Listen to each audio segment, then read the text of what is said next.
What's up, welcome back guys, Brax here, and I'm coming at you from the floor of my apartment living room.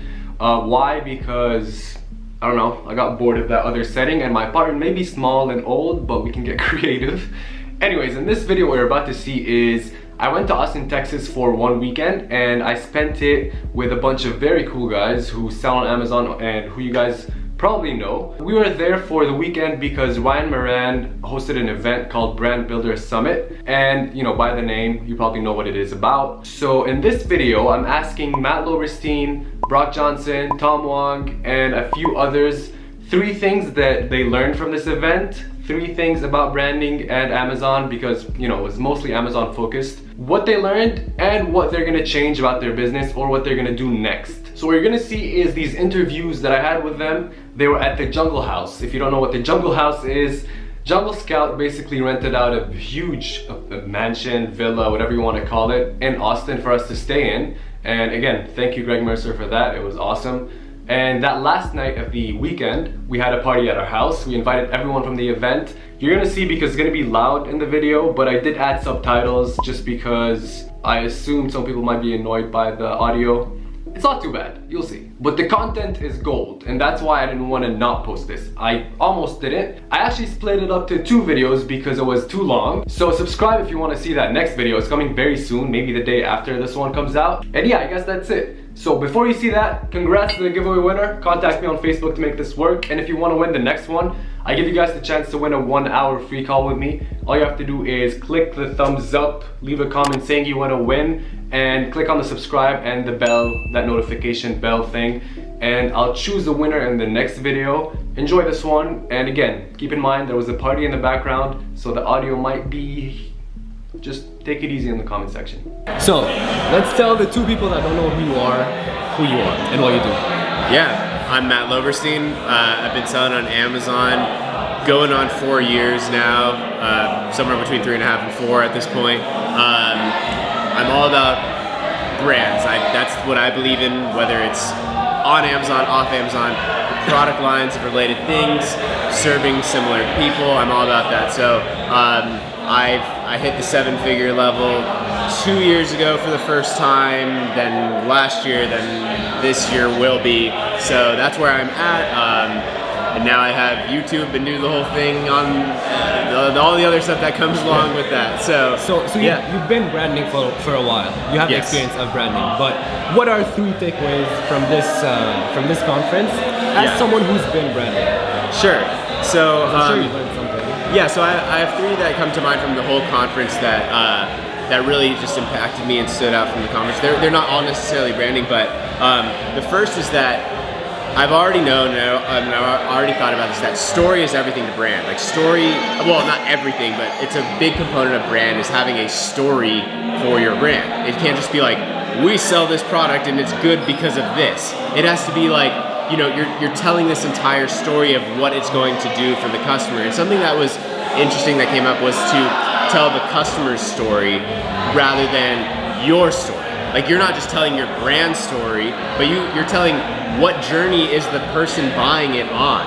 What is it doing for them? What is it leading them on? So that was an interesting reframing of the story concept, was to be telling the buyer's story. Like where are they on that path and you're just leading them along with it. Second was from George Bryant, who that was one of my favorite speakers for sure.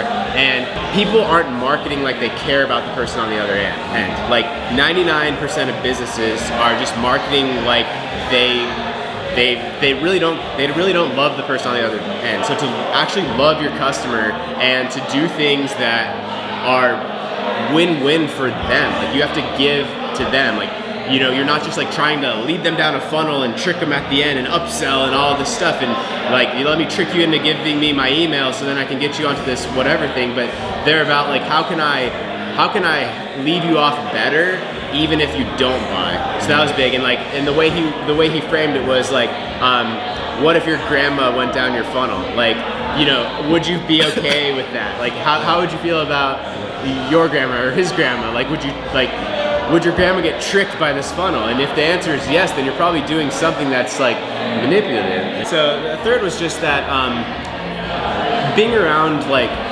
hire, like I know what it feels like to be, like a lot of you are probably right at the beginning of entrepreneurship, obviously, and I know what it feels like to see people above you and to think that they have it all figured out. So there are people that look at me and think that I have it all figured out. And I look at somebody like Ryan Moran and think that he has it all figured out. But he looks at people like Tim Ferriss or Aubrey Marcus and thinks they have it all figured out.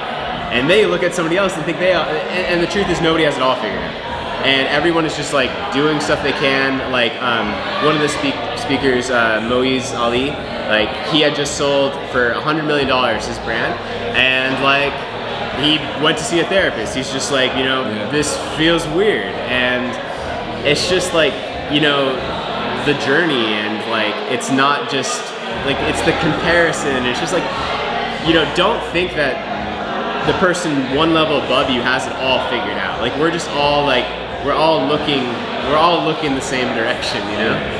Once we're done with this and you go back home, what's the first thing you're gonna do that you learned from here? Ooh, I mean, there were some like very tactical Amazon things, which like for me, I'm not as big on like the tactic things. Like I like to think about the strategy, the brands, and I'm shifting my focus a lot towards the new brand I want to build, which I've talked to you about. But like there were a few, I mean, this might be like almost too in the weeds, but there was one like really, really specific Amazon tactic that I had never thought of before. If you're on the AMS platform, you get the product display ads, which are the ones that show up underneath like the bullets. Is this too specific? Okay. So when you run your search term report from PPC, if you don't know what that means, you get all your data. You can crop out the profitable keywords and run manual campaigns on those. You can use the unprofitable ones and add those as negative keywords so you don't look at those. But something that shows up on there is you'll see the ASINs of other people's products, which that means your product was showing up on these other people's ASINs, right? And the way that for years that what you've done with that from the search term report is nothing, because you can't target PPC based on ASINs. So you just be like, oh cool, that product led to a sale, like, all right, that's cool, that makes sense. But what I had never thought of doing is that on the AMS platform, where you can do the product display ads, those ones you can target. You can place your ads on specific listings. If I know that an ad on your product led to a sale on my product, well now I might set up an AMS campaign for a product listing ad targeting your ASIN and show up my product on your ASIN because I know that your ASIN led to a profitable sale on my product. So that might be hyper specific, but that was something I had never, like usually that data was just like, all right, but now I had never thought about utilizing it in that way. So I've actually never tried AMS. Is it open for everyone? It's not, and it's always changing, and it's one of those things that like, you know, what somebody said a month ago is probably completely different now. I happened to just somehow get in through it was like 2 years ago. It was like you would sign up through Vendor Express, and then you wouldn't hear anything, and then I randomly got an email that I was in, and I don't know. So like somebody may know the current, it might not be possible, but that's kind of a higher level thing that might not be open to everybody, but yeah. Well, thank you very much. Those were 3 takeaways that I'm sure will help at least one person that's watching. Yeah, that last one maybe just one. No, all of them. I got myself a beer. Cheers. Since it's a party, we might as well. Some of you guys actually might know who he is. So tell everyone what your name is and what you do, quickly. What's going on, guys? So my name's Todd Lucato. I just started off with Amazon FBA this year. And prior to that, I did Shopify dropshipping for about 2 years, and I also do a little bit of affiliate marketing on the side. But right now, I'm really focused on building my own brand and building pretty much my own physical products brand. Because before with dropshipping, it's pretty much close to wholesale. I was just flipping other people's products, and with affiliate marketing, I was also just promoting really other people's services and offers. And I felt like I didn't really have much control over my brand unless I was trying to build a personal brand. So this year, I've been going all in with Amazon FBA. So how far into it do you think you are, like, so, with your products? Yeah, so I've been selling close to 10 months now, or nine months, and I've launched 2 products. The first one bombed pretty hard. I learned a lot out of it. I would say if you were going to launch a product, if you want to learn as quickly as possible, I mean, try to get your foot in the door at least. Try to get like a small MOQ just try to learn how Amazon FBA works, you know, how suppliers work, how forwarders work, the lead times and whatnot. That first product really taught me a lot.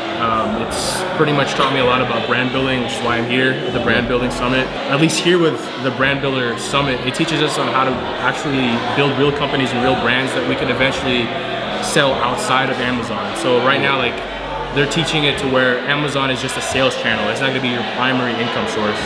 So at that point, I'm trying to learn it to where I can sell on Amazon first and then eventually branch off from that and sell on my own website. Like so let's get into that. What are 3 main takeaways from the event? So from the event, out of all of them, I guess the first one, I think his name was George Bryant. So he owned his own marketing agency and he consults to people with physical products brands. So anywhere from Amazon to Shopify. My biggest takeaway from that particular lecture was just taking the time to talk to your customer. Because a lot of the time, like a lot of marketers and a lot of sellers, like they just try to go with as much volume as possible. Sure, they're trying to reach as much people as possible, but what George teaches is you need to try to connect with your customers, because right now word of mouth is still one of the most powerful ways to market your business. And also just, you know, not that very many brands go out of their way to talk to their customers. And we can do that since we're just one person who's doing it, and like, we're not that busy. Like, we can do it. And it's funny, you're not the first person to talk about what George said. I think George by far was the best one in my personal opinion. Number 2. Number 2, I would probably say, I believe it was Garrett Akerson. So what he did was he launched a product that was solely around what his life was going through. So his wife was pregnant, and at that time after she gave birth, when they were thinking about making Amazon products, they made products that revolved around that niche. So for them, they made a passion product, but they really built a brand out of it. Like, they didn't just have a generic brand, threw a label on it, and then just put it on Amazon. What they really did was they really put a lot of thought into their brand name and also their mission statement, and they've tied that with their own like vivid vision with where they want to go as a company, and it just shows either way from their company culture all the way to, you know, how they want to represent their brand with their customers. And a lot of Amazon brands don't do that. They just have a logo slapped on there. They have like an email sequence, but they don't really try to nurture their customer, and they're not very like passionate about it. So that was another takeaway that I got from it. Awesome. Number 3. The third one, the guys from PPC Entourage, they really talked about how enhanced brand content and Amazon marketing services, especially with headline ads, are very underutilized. Like right now, if you're gonna compare with sponsored ads, let's say there's like 300 sellers that are using sponsored ads, maybe like 10 or 15 people are using headline ads. So right now it's very underutilized, and I think there's a lot of opportunity with that. So for that, I never thought of that. I've just been using sponsored ads and external traffic, but I think I'm gonna definitely use that.